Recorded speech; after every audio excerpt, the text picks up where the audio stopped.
Hello, and thank you for joining us for another edition of Stratfor Talks, a podcast focused on geopolitics and world affairs from Stratfor.com. I'm Cole Altom. I'm a managing editor here at Stratfor. And at the beginning of 2016, Stratfor released our annual forecast, which we do every year, for key trends and political developments that'll shape the year ahead. And on today's podcast, we'll speak with Vice President of Global Analysis Reva Goujon to see how we fared. Every year, we do a scorecard to sort of hold ourselves accountable for the things that we say and the assertions that we make. 2016 was a tricky year for everybody, and we'll get into that a little bit more here in a second. But we're also going to look ahead to see what's in store for 2017. After that, Stratfor Vice President of Africa Operations Mark Schroeder answers one of our listener questions about South Africa's relationship to the rest of the continent. And then my colleague Evan Reese from our editorial team shares some highlights from Stratfor's latest holiday gift guide. Thanks for joining us.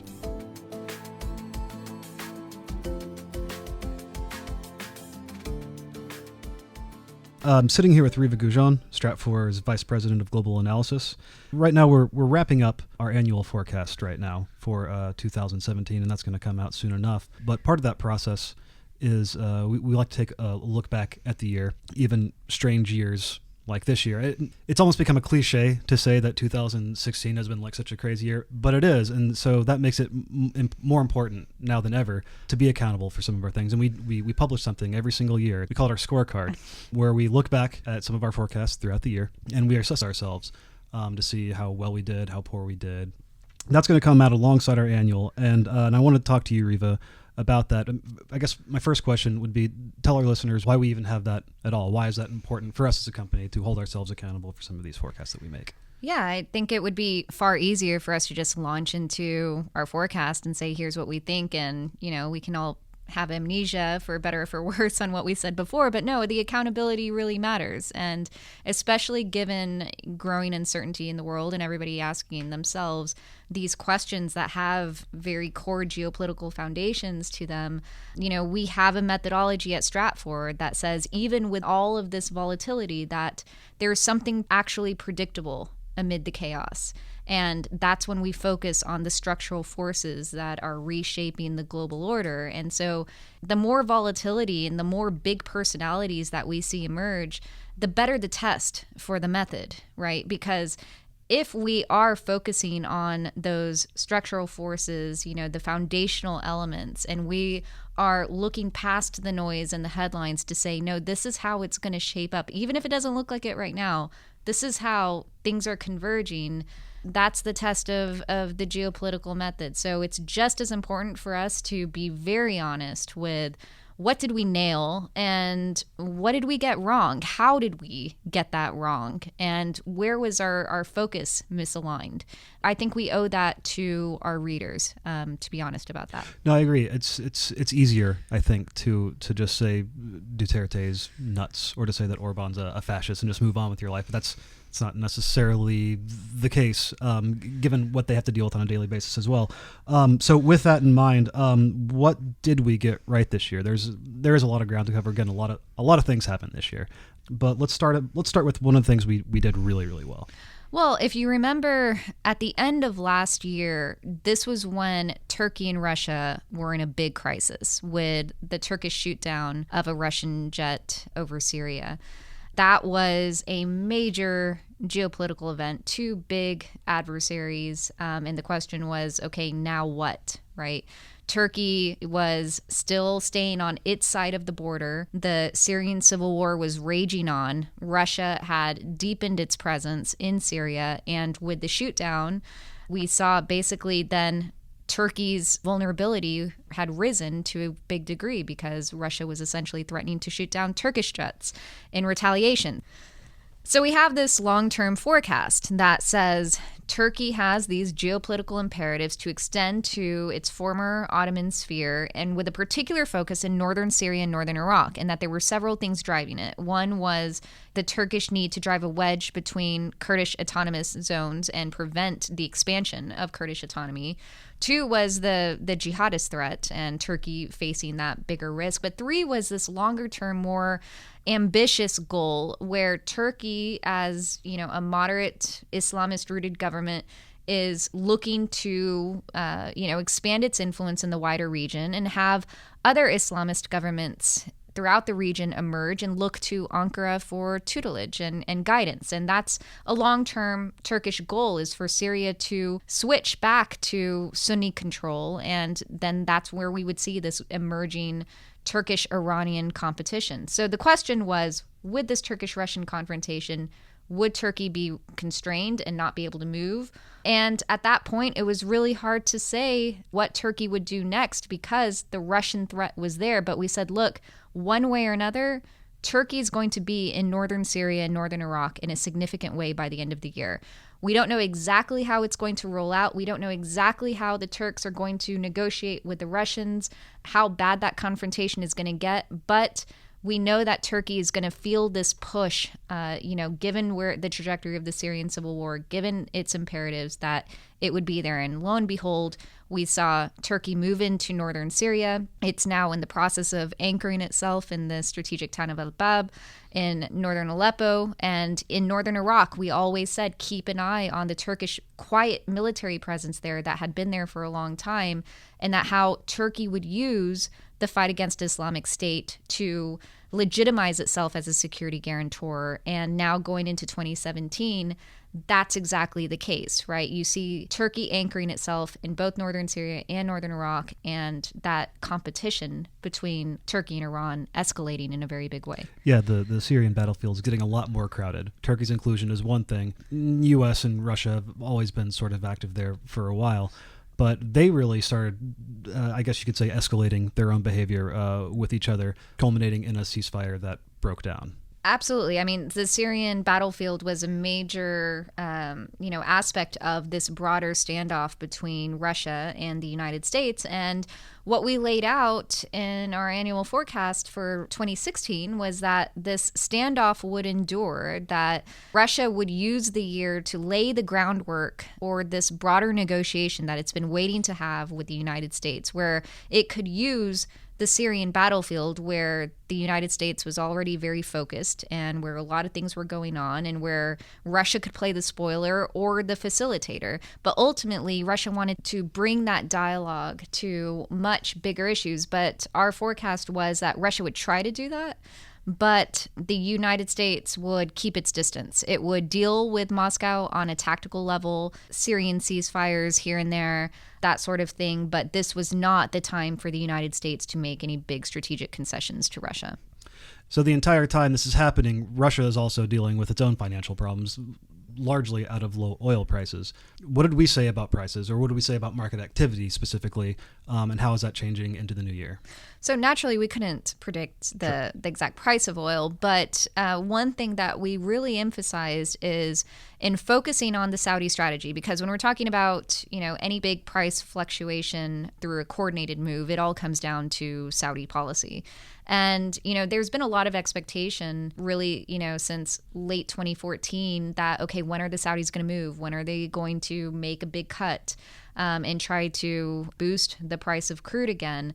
But we basically had kept telling our readers, just be patient here, because the Saudis were still playing a longer game, and they were going to first see how the markets would react to Iran's recovery and return to the markets with the sanctions being lifted, which, took time for them to build back up to their pre-sanctions levels, although they actually recovered relatively quickly. And so what we said very clearly was that Saudi would first assess the impact from Iran's return, and then it would judge whether it needed to do a coordinated move to cut production in the market, and that would come much later in the latter half of the year toward the end of it. And so that's exactly what we've seen play out is, the Saudis let things simmer. They went to the debt markets. They had to cope with a low price of oil. Other producers had a very difficult year because of it, but they couldn't overreact at the same time. They needed to sort of see how things would stabilize.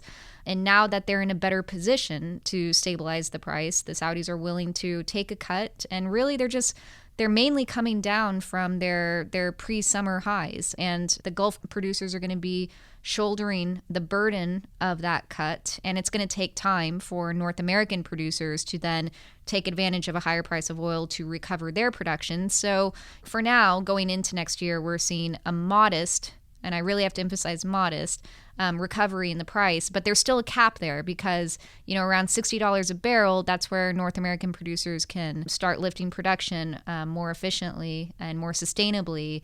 And, that's where we see things balance out again. Those are some of the things that we got right. Right. And now that we're all done singing our own praises, there are some other things that we weren't quite as accurate on, you could say. And I think the big elephant in the room is the Brexit.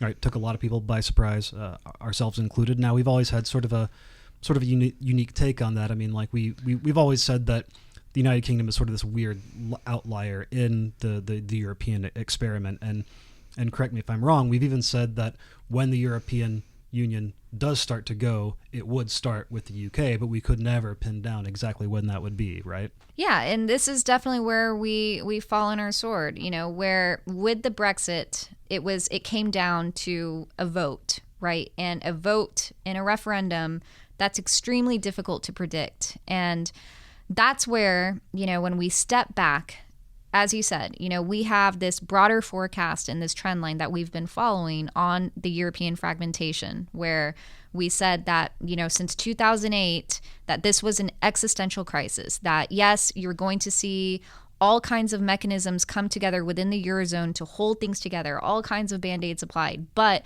the fundamental forces are pulling this continent apart again.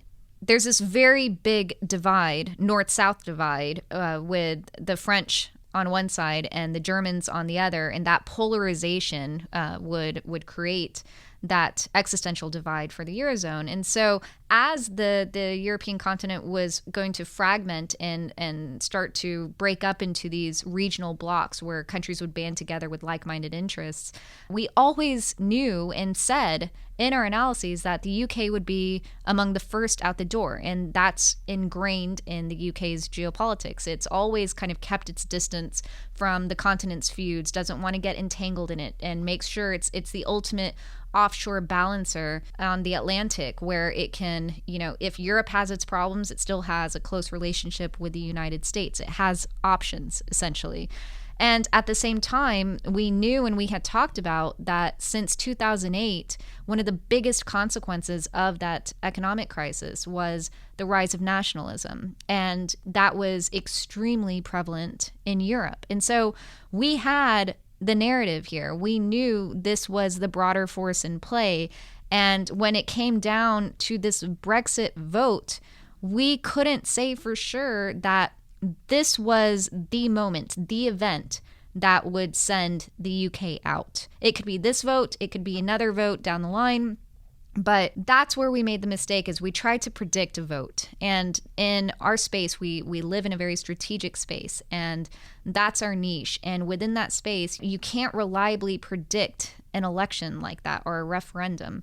And we should have stayed more focused on that broader trend line and show how Brexit was really the catalyst for something that had been underway for a very long time. What's really interesting to me about that, too, is that 2016 was almost going to be a holding pattern type year. I mean, as unpredictable as the Brexit may have been for us and for a lot of other people, at the same time, as we said, the UK has always been kind of been its own thing out there. And you could probably make an argument that the European Union can and will endure without the United Kingdom if that ever comes to pass.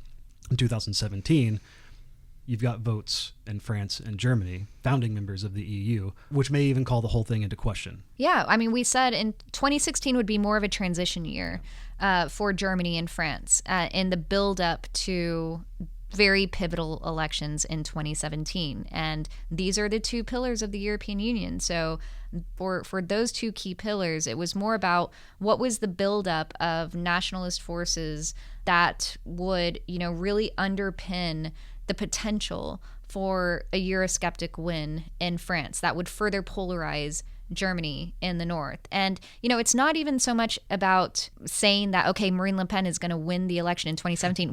Doesn't matter, right? Well, we can't reliably say that. That's the lesson from the referendum as well, is that it's an election point.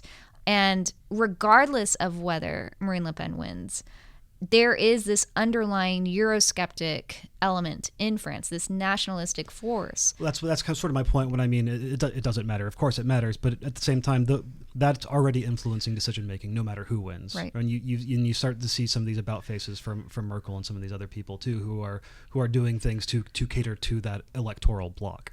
But time matters, right? And inertia is one of the really key challenges in geopolitical forecasting, because could we see a win in France next year for Marine Le Pen in the National Front? Possibly. Right. It may not be the most likely scenario, but it's possible. When we step back and we can say, yeah, it's still moving in this direction where France and Germany are pulling apart, and France is moving in this Eurosceptic direction. And even with the moderates winning in France, France is still moving down this line because the moderates are adopting parts of the Eurosceptic platform because they need to survive politically. But the timing matters, because if there is a win by the National Front, and if there is a referendum on France's role and position in the Eurozone, that, of course, is going to create a huge market reaction. That would be the beginning of the end of the Eurozone. That's when Germany makes its contingency plans. Everybody starts to break up in those blocks. So it's a matter of how soon does it happen. Same thing with the Brexit vote. And that's where, again, we need to build out those scenarios. And internally, we've done a lot of work in looking at how, for example, next year, France, Germany, and Italy, votes in each of those countries will play off of each other. And ultimately, what does that mean for the shape of Europe? And in some cases, one result will catalyze the effect. In other cases, a result could arrest it. But the outcome is still the same. And that's where we have to keep updating our readers through our forecast, because remember, we also do our quarterly forecast to say, all right, we're here now. Here's that broader trend line that we laid out, but here's where we're moving toward now that we've reached this inflection point. Thank you for joining us on the podcast, Reva. Reva Goujon is Stratfor's Vice President of Global Analysis.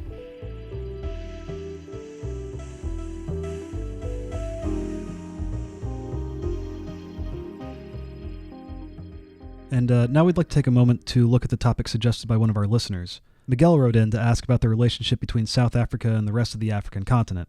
And for insight on that, we're joined by Mark Schroeder, Stratfor's Vice President of Africa Operations. Mark?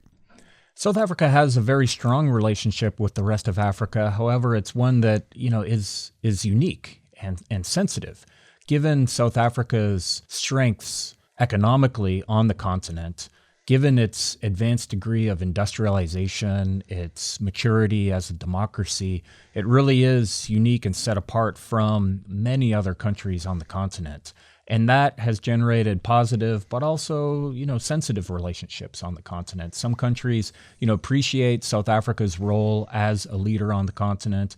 Others are more resistant to South African efforts to guide and shape and influence what happens on the rest of the continent. Now, do those relationships vary geographically by region? Africa's really, really big. There's no reason South Africa would interact with West Africa the same way it would interact with East Africa and South Africa and so on. They do. South Africa looks towards the continent in degrees of separation.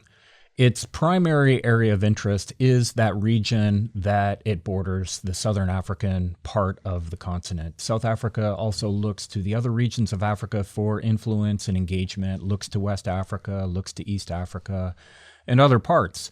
But the further it gets from its backyard in southern Africa, the less that it is engaged.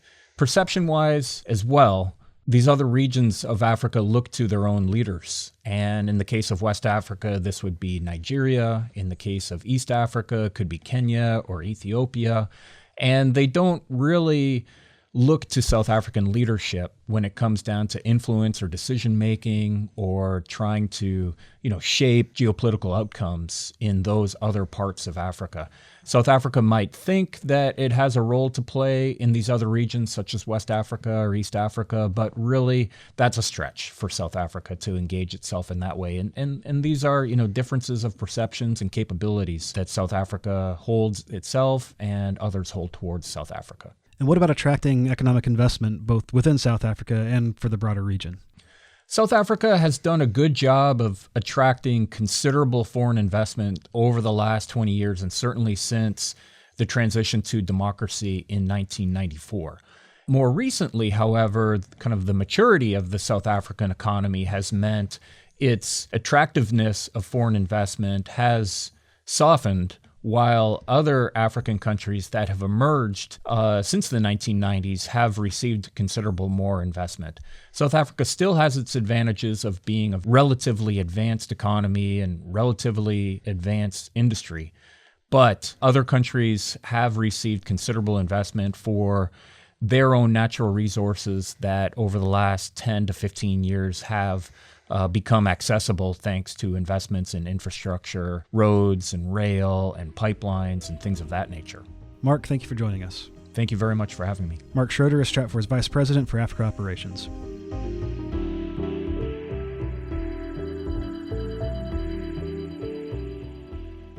So I'm Joshua Cook, and we're sitting with Evan Reese of Stratfor's editorial team today to take a look at our most recent holiday gift guide. Now, Evan, this is something we've done in the past, I think maybe more as a reading list. I'm wondering if you can give us a sense of why we selected some of the items on the list this year and what stood out to you. We did one of these back in the summer, just a general reading guide for our users. And this time we wanted to do a more comprehensive list that reflected a lot more the diverse forms of media that we at Stratfor consume.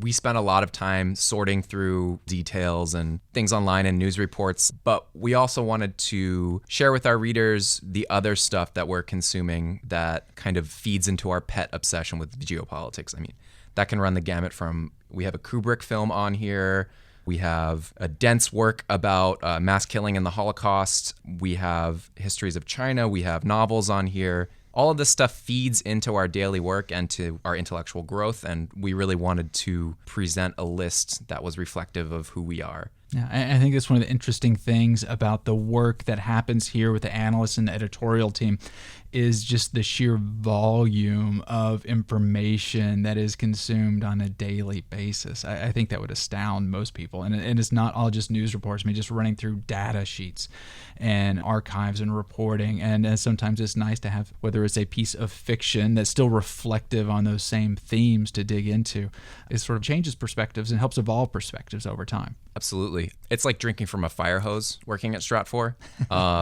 You adapt eventually. But one of the things that really helps when you're consuming that much data is to be able to formulate it into a narrative, into a story, and to compare it to things you might not consider related at all. You know, if you're reading about oil price fluctuations, there are parallels in history that you can compare things to. There are other rational actors that have made similar decisions, and you might be surprised what a film brings into your mind and into your analysis, or a video game for that matter. Yeah, and let's touch on that, because I think we had a couple interesting and sort of out of the ordinary selections this year. Let's run through a couple of them. One is actually from one of our board of contributors, Philip Bobbitt, A Shield of Achilles. What made that one stand out this year, other than the fact that we really have a lot of respect for Mr. Bobbitt's work? Shield of Achilles is written from the perspective of a constitutional lawyer who is an expert in foreign policy as well. So he talks about Western history as the history of different constitutional orders, sort of the skeleton of a society, and how those constitutional orders come into being, how they go into crisis, and then how they change again. Very fitting for recent fluctuations in the US political scene or in Europe, or to be able to compare different regions, you know, how Asia deals with particular thorny geopolitical or foreign policy or domestic policy problems as compared to Western nations. Another one, China, a macro history. What do we have there? This book is quite interesting because it's relatively succinct for what it covers, which is the entire 3,000-year sweep of Chinese history, which might seem obscure and might seem a little bit overwrought. But when you speak to people who live in China, or when you speak to Chinese decision makers, you realize that in the same way that in the West we look back to Greece and Rome, they're looking back at a completely different set of parallels and case studies when they make decisions. And understanding that whole saga is essential to understanding China. This book is great because it actually provides some parallels to US and European history and makes it a little bit more relatable to Western readers without being reductive. So it's quite enjoyable. Touch on European history there too. I think we have another book, Bloodlands. What does it cover? So this is by a Yale professor, Timothy Snyder, who recently came out with another book called Black Earth. Snyder writes about the Holocaust. He speaks multiple languages, and his focus is on Eastern Europe. This book is revisiting the Holocaust and recontextualizing it in the entire series of mass killings that stretch from around 1933 to 1945, which killed about 14 million people. And what he does is he combines the mass killings by the Third Reich with the mass killings by the Soviet Union. And he contextualizes what he calls the Bloodlands, which is Europe as caught between Nazi Berlin and Soviet Moscow, this sort of horrifying meat grinder situation that the local population found themselves in. What I think is really interesting is, first of all, it's innately geopolitical because he's talking about a particular territory and a particular region and power dynamics.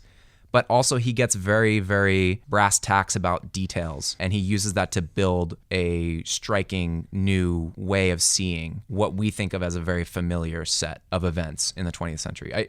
I love this book. I can't recommend it highly enough. Shifting gears to another sort of strain of focus here at Stratfor, technology and science. I know we have Werner Herzog's film Lo and Behold on the list, which is sort of looking at the internet from a unique perspective. Personally, I'm a huge fan of Werner Herzog. This was nominated by another member of our editorial team. Herzog has this incredible way of taking extremely complex, extremely macro human events and bringing them down to the individual level and presenting them in a striking new way.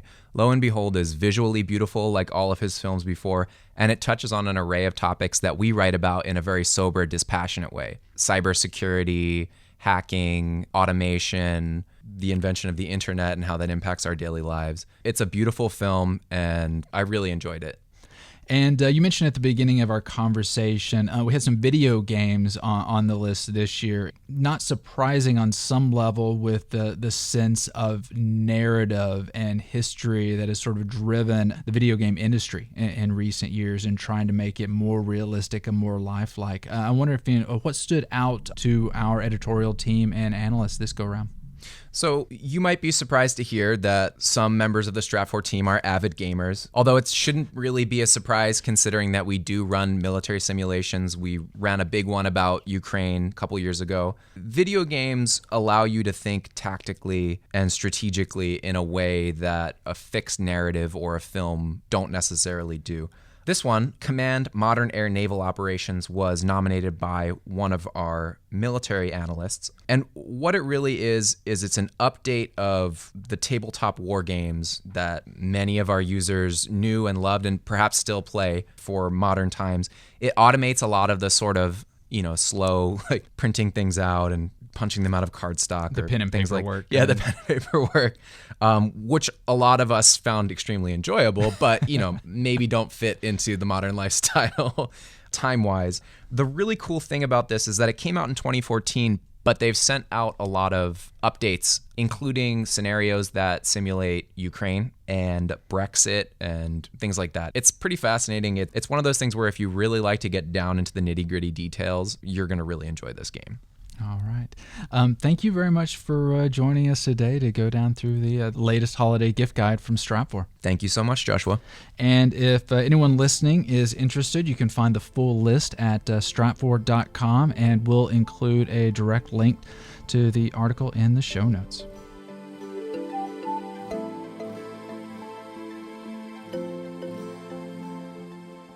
So that concludes this episode of Stratfor Talks.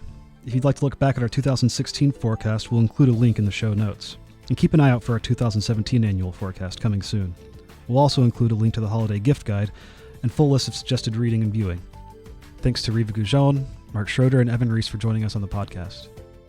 If you have a question or comment about the podcast or an idea for a future episode, let us know. You can reach Stratfor Talks at 512-744-4300, extension 3917, or email us at podcast@stratfor.com.